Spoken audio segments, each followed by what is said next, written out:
record to this.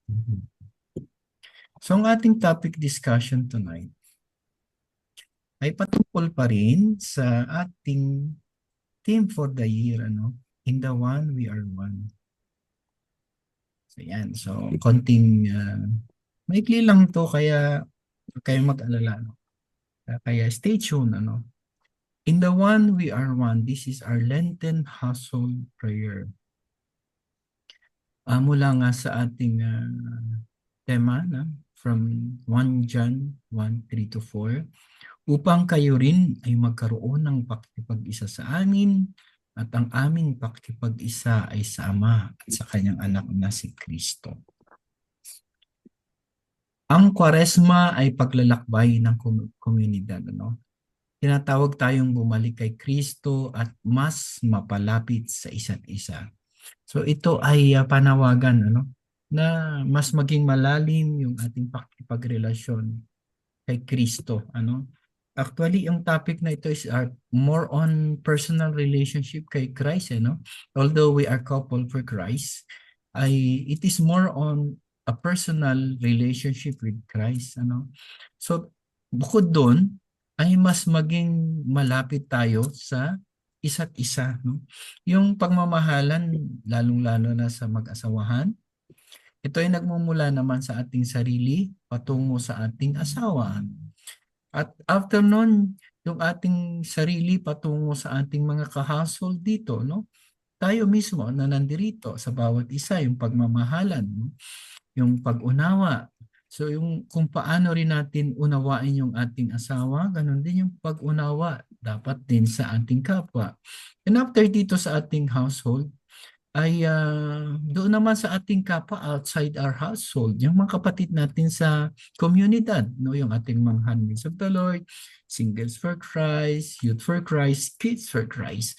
At after nun, yun ang ating mga kapatid outside the community, yung ating mga kapatid dito sa St. Anthony, kapatid sa St. Martha, sa Ratisbon, etc. Sa lahat. So ito ay panawagan na bumalik kay Kristo at mas mapalapit sa isa't isa. So, ano ang punto? Ibalik ang puso sa pinagmumulan. Balik natin yung ating sarili sa pagkilala kay Kristo. Sa pamamaanong paraan, sa anong tugon, yung pagalingin or ayusin yung hidwaan, yung awayan. Kung tayo ba ay may kaaway pa, matuto tayong magpatawad at humingi ng tawad. Una, humingi tayo ng tawad sa Panginoong Diyos, lalo na kung Lenten season, ito yung panahon na tayo ay mangumpisal. Tama, no? Pangatlo, lumago sa pag-ibig sa pamagitan ng sama-samang panalangin.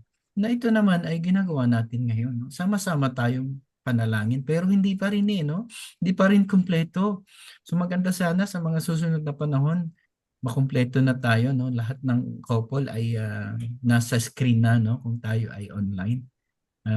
Sana sama-sama tayo na lumago na sa household natin.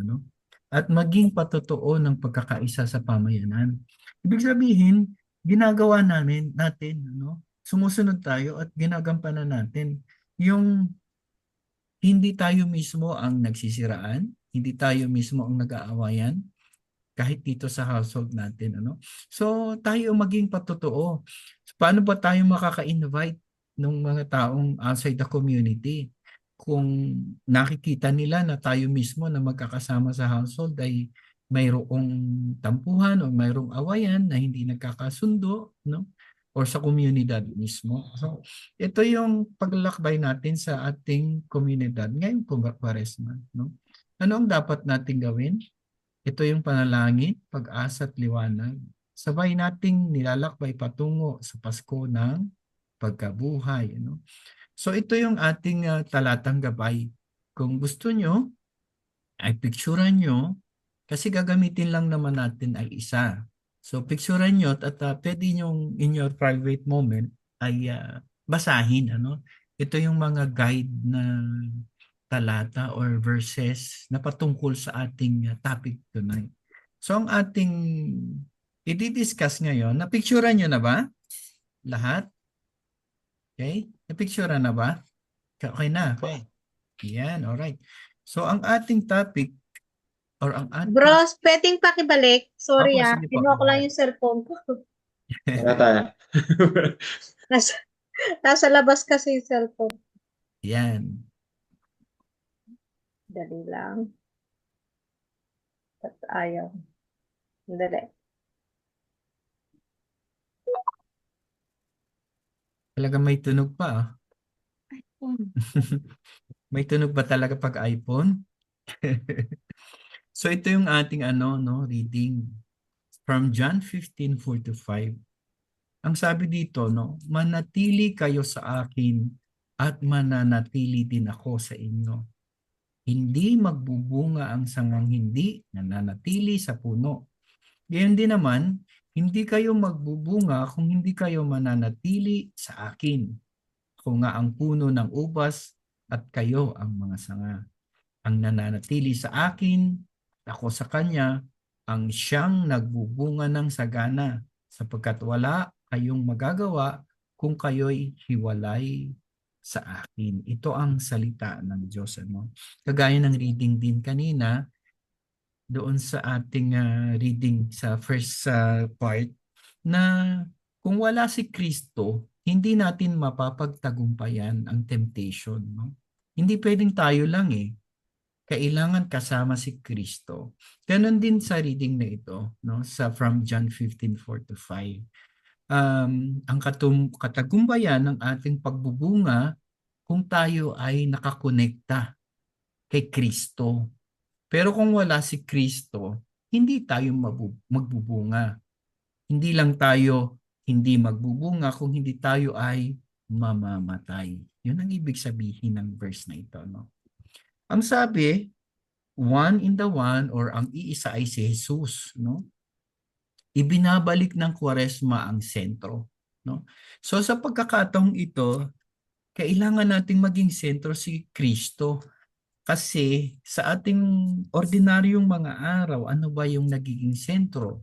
Minsan yung ating trabaho, minsan yung teknolohiya, yung ating cellphone, yung ating kaaliwan sa buhay, yung mga gusto nating bilhin, mga et cetera, et cetera. Minsan, ang nagiging sentro ay ang lahat ng ito, yung kamunduhan. So parang naiseset aside lang natin si Kristo. No?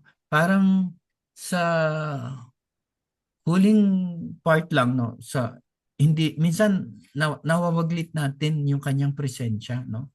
Sa panahon ng Kwaresma, focus lang tayo, kay Kristo lang tayo, no?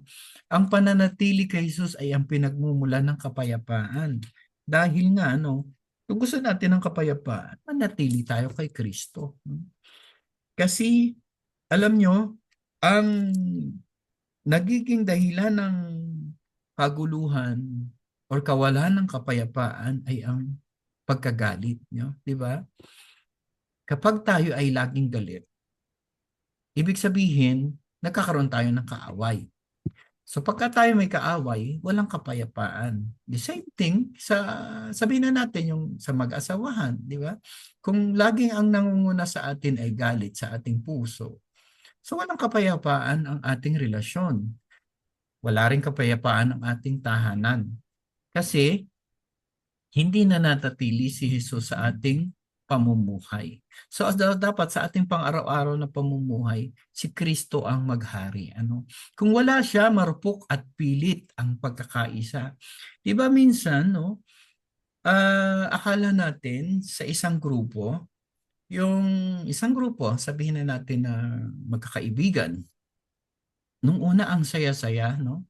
Pero habang tumatagal, parang napapansin natin, parang nagiging iba na yung relasyon, nagkakaroon na ng awayan, nagkakahiwalayan na. Pero nung una, ang sarap-sarap ng feelings, ang dami-dami. Pero habang tumatagal, nagkakaroon ng hindi pagkakaunawan hanggang sa ma-divide. Magkaroon ng division, magkaroon ng awayan. Ito ay dahil sa wala si Kristo dun sa grupo. Tama? So may mga ganong sitwasyon. Siguro yung ating mga kapatid sa Saint Martha, or sa Shufat ay nakaka-relate sa ganitong sitwasyon, ano? Hindi lang naman siguro kayo, kami din, ano? Kapag ka talagang wala si Kristo sa isang grupo, ang patutunguhan niyan talaga ay hindi pagkakaisa. Kaya manatili kayo sa akin, sapagkat kung hiwalay kayo sa akin, ay wala kayong magagawa. Kaya kay Kristo tayo ay kabilang, ano, ang pagkakaisa ay hindi pagkakapare-pareho kundi isang buhay sa Diyos. Kagaya ng topic ko last time sa prayer assembly, it doesn't mean na kung tayo ay iba-iba ng ugali, iba-iba ng gusto, ay hindi tayo nagkakaisa. No, ang ibig sabihin niyan, kahit na tayo ay magkakaiba ng gusto, magkakaiba ng pananaw, kung nadyan si Kristo, maaring tayo ay magkaroon ng pagkakaisa. Anong inaanyayahan ng Kwaresma sa panahong ito? Ano ba yung ini-invite ni Lord sa atin? Ano ang inaanyayahan ng Kwaresma na paghilumin? So kailangan tayong mahil sa ating unforgiveness. Ano? Meron pa ba sa inyong hindi nagpapatawad? Meron pa ba? Sana naman ay wala, ano? Pero kung mayroon sa inyo, siguro ito ang hinihingi ni Lord sa panahong ito ng Kwaresma. Magpatawad na kayo. No? Pangalawa, yung pagmamataas or pride. No? Yung pride ay napakahirap nitong isaayos. Pero kung gusto natin at hihingi tayo ng tulong sa Panginoong Diyos, magiging madali. Ano? Ito rin. Siguro sa mga chismoso at chismosa, ay mahirap to. Kasi inaanyayahan tayong huwag magkaroon ng chismis o paninirang puri, no? Alam nyo yung bang mga bagay na kwento nang hindi ayon sa isang tao Katotohanan. or ikasisira ng isang tao ay paninirang puri kahit na hindi ito niya nalalaman, ano? Kahit na sabihin mo sa iyong asawa, no, "Ay, bakit ganun siya?" No, ganun. Yung bang paninirang puri pa yon kahit pa sa asawa mo sabihin, ano. It is a part of paninirang puri or chismis, no. Kahit pa sabihin mo sa asawa mo, chismis pa rin yun. Chinichismis mo pa rin yung isang tao sa iyong asawa, no. So siguro kailangan nating sa panahon ito, iwasan yung magchismis, ano. Yung paglalayo ng loob, no? Yung umiwas, yung dahil sa may mga tao kasi hindi loving, no? 'Di ba? May mga taong iniiwasan tayo kasi hindi natin gustong ugali. Siguro dapat din nating iayos ito. At yung mga sugat na di napag-uusapan. Yung may mga sakit kasi tayo, lalo na sa mag-asawahan, na hindi natin na mapag-usapan, ay it remains na sugat, no? Nananatiling sugat at sariwa. Siguro sa pagkakataong ito, pagdasal natin sa Panginoong Diyos na maayos yung mga sugat na di pinag-uusapan. No? Mahirap yung, itong pinaka-part na ito, ito mahirap no? Mahirap umamin na tayo ay sugatan. Tama? At mahirap din na kung halimbawa sa asawa natin, yung asawa natin ang nakasugat sa atin, nakakasakit sa atin, makihirap i-open no? So, ipanalangin natin to, no? Ipanalangin natin tong huling part. Mahirap to. Mahirap tong gawin. So, pasunod. Ito naman ang dapat nating tatlong gawin na nagbubuklod sa atin. Ano? Tatlong gawi na nagbubuklod sa atin. Una, panalangin. Pangalawa, pag-aayuno. Pangatlo ay pagbibigay or kawang-gawa. No? Ito ang nating gawin as sa personal nating gawin. Ano? Sa panalangin, muling kumapit sa Diyos. Sa panalangin, pinapalambot ang ating mga puso. At ang panalangin, nagtatala ng kapayapaan. So ito yung inaanak, ano? Ito yung sa pag-aayuno, sa fasting. Ano ang itinuturo nito, di ba? Last household natin, ano yung tanong natin bakit ba tayo nag-aayuno? So ito yung sagot, no? Nagtuturo ito ng kababaang loob. Ang pag-aayuno ay nagbibigay sa atin ng kababaang loob. Binabawasan ang ako, no? Itong selfishness, no? Kasi ino-offer mo yung sakripisyo mo sa Diyos. Kaya ka nag-aayuno, no? Hindi para sa sarili, kundi para sa Diyos. So binabawasan natin yung pagiging selfish at nagbubukas ng puwang sa pag-ibig. Bakit natin ginagawa nga yung pag-aayuno or sakripisyo?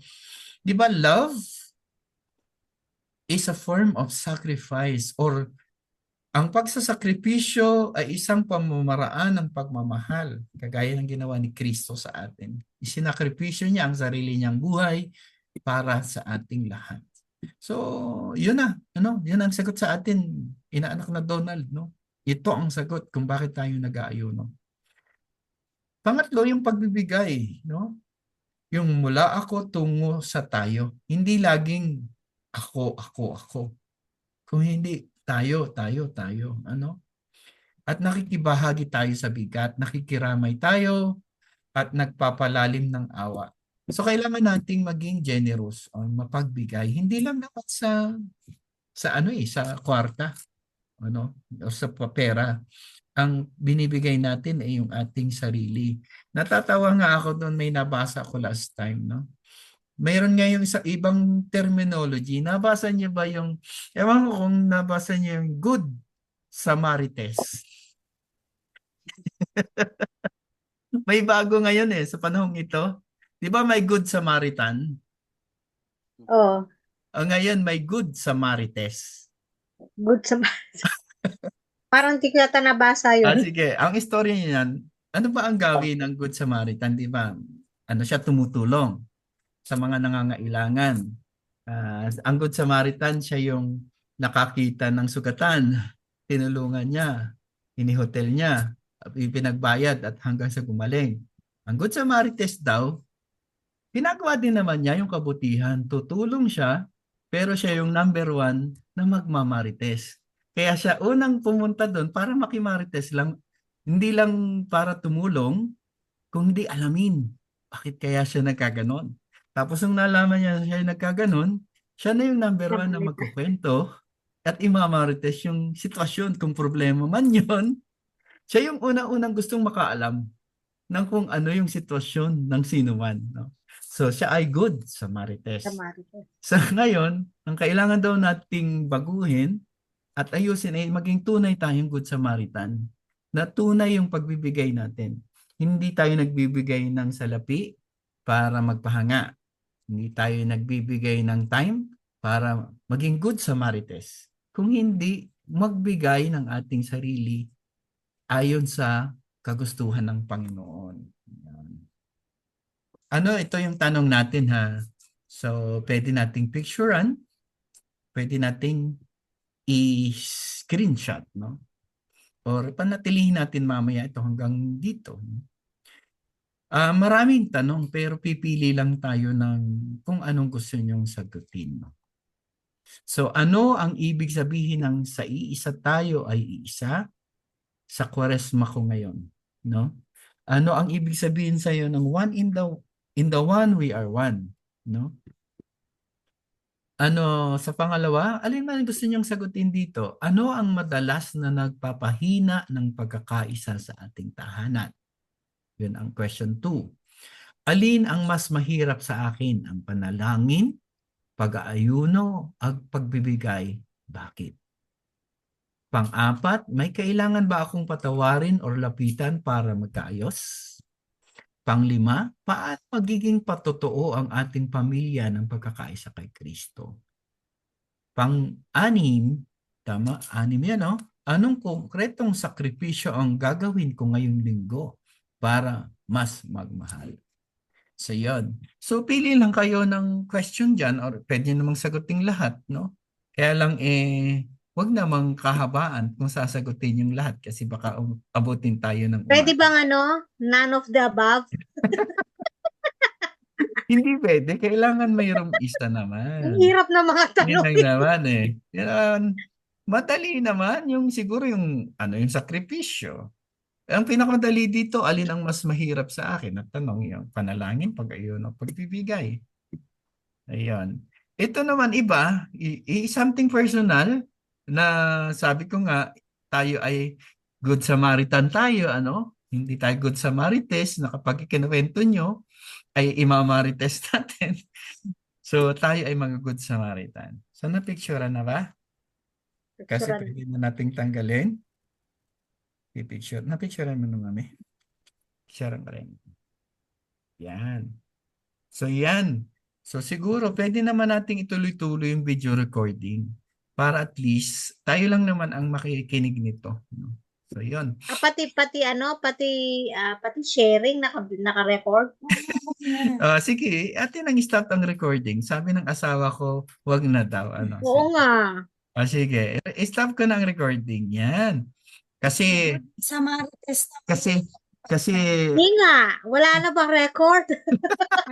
hindi, wala, meron pa. Kasi parusa sa kanila yon dahil hindi sila umattend, hindi sila makakagod sa Marites sa atin. Okay mga kapatid, sige stop recording ko na to. Miss namin kayo ngayong gabing ito, honestly. Okay, God bless.